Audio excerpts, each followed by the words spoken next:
आज मी बनवले आहेत पांढरे शुभ्र असे बटाटा वेफर्स 10 किलोचे योग्य प्रमाण वापरून। तर नमस्कार, मी सारिका आणि आज मला बनवायचे आहेत बटाटे वेफर्स।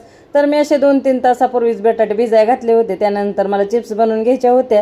तर बटाटे भाजीचे वेगळे असते तर वेफर्सचा बटाटा वेगळा असतो। असे मोठे मोठे बटाटे घ्यायचे आणि मी 2-3 तास भिजवल्यामुळे पटकन साली निघतात, माती निघते आणि लालसर बटाट्याचे चिप्स होत नाहीत। तर आता मी संध्याकाळी चिप्स पाडून ठेवायचे होते आणि सकाळी करायचे होते। तर चिप्स पाडताना पण जास्त अशा पातळ पाडायच्या नाहीत आणि जाडही नाही, थोड्या मीडियम साईजमध्ये पाडायच्या, एकदम पातळ ठेवायच्या नाहीत।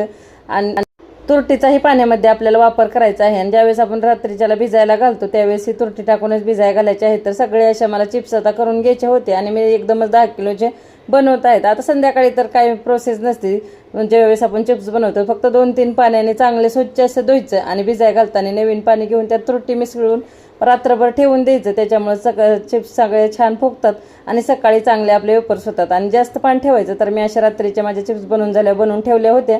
तर 10 किलोमुळे 2 टब भरले आणि सकाळी तुम्ही पाहू शकतो किती चिप्स असे स्वच्छ दिसतात, थोडंही लाल पाणी पडलं नाही आणि एकदम अशा भिजून फुगून वरती आले होते। पाणी जास्त वापरायचं म्हणजे वरती चिप्स अशा तरंगत नाहीत आणि चांगले भिजल्याही जातात। आता एक रात्रभर ठेवलं होतं तर आता मला हे चिप्स बनवून घ्यायचे आहेत। तर मी 2 पातेल्यामध्ये पाणी गरम करायला ठेवलं होतं वेगवेगळं, कारण एक पातेल्यामध्ये बसणार नाही तर 2-3 वेळेस मला करावं लागले आणि खूप छान माझ्या चिप्स झाल्या होत्या, एकदम पांढरे शुभ्र आणि एकदम खुसखुशीत कुरकुरीत म्हटलं तरी चालेल, कारण खूपच टेस्टी झाले आहेत। आणि याच्यामध्ये आता फक्त आपल्याला मीठच टाकायचं आहे, मिठाचंच प्रमाण फक्त लक्षात ठेवायचं। तर मीठ टाकून घेतलं आणि सगळ्या पाण्यातनं काढून चिप्स आता चांगल्या शिजवून घेणार आहे। शिजवतानाही जास्त शिजवायच्या नाहीत, आपल्याला थोड्याशा ट्रान्सपरंट झाल्या किंवा नखाने थोडंसं टोचून बघायचं, तेवढं नख हे झाला की लगेच आपल्याला वाळाय टाकायचे आहेत। तर मी अशा 2-3 वेळेस चिप्स सगळे शिजवून घेत आहे। शिजवायलाही खूप वेळ लागत नाही, 10 मिनिट लागतात आणि झाकण ठेवायचं म्हणजे थोड्या पटकन शिजल्या जातात। उकळी पाण्याला आल्यानंतरच आपल्याला ते चिप्स टाकून घ्यायचे आहेत।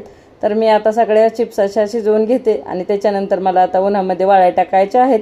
आणि चिप्सला आपल्याला काही जास्त वेळ पलटी पण करावं लागत नाही, वाळाय टाकल्यानंतरही पटकन वाळल्या जातात, फक्त साडेवरती टाकल्या तरी चालतात। तर आता इकडल्या माझ्या एका पातेल्यामधल्या तर चांगल्या झाल्या होत्या। आता आपण पाहू शकता शिजल्यानंतर कशा दिसत आहे। तर आता ह्याचा कलर पूर्ण चेंज झाला आहे, तर अशा ट्रान्सपरंट झाल्या आहेत। तर आता मी एक चिप्स काढून बघते की शिजले आहे का नाही, कारण सगळ्याच अशा छान शिजल्या गेल्या होत्या, एकदम ट्रान्सपरंट पण होऊन द्यायच्या नाहीत, थोड्या कच्चाच बटाटा ठेवायचा। तर आता माझ्या झाल्या होत्या आणि थोड्या गरम असतात नंतर होते, थोडं असं करूनही पाहिजे, असं पटकन मोडल्या गेल्या तरी शिजलेल्या असतात आणि मिठाचं प्रमाणच असतं, दुसऱ्या ह्याच्यासाठी काही वेगळी अशी प्रोसेस नसते। आणि चांगल्या अशा लांब स्लाइस करून घेतले होते तर मी अशा सगळ्या टाकून दिले आणि आता बघा वाळवल्यावर किती एक मोठा टब भरून झाले आहेत, कारण ह्या 10 किलोच्या चिप्स होते त्याच्यामुळे पूर्ण 1 वर्षाच्या झाल्या आहेत। आणि ह्या मी जे बनवले होते ते काल साबुदाण्याचे चिप्स आहेत, तर पूर्ण असं एका दिवसातच वाळल्या, तरी ही उद्या एक ऊन देणार आहे आणि तळल्यावर पाहू शकता तुम्ही किती छान झाले आहेत। तर तुम्हाला हे आवडल्यास एकदा नक्की करून बघा, आवडल्यास लाईक, शेअर आणि सबस्क्राईब करा। भेटूया आता नेक्स्ट व्हिडिओमध्ये।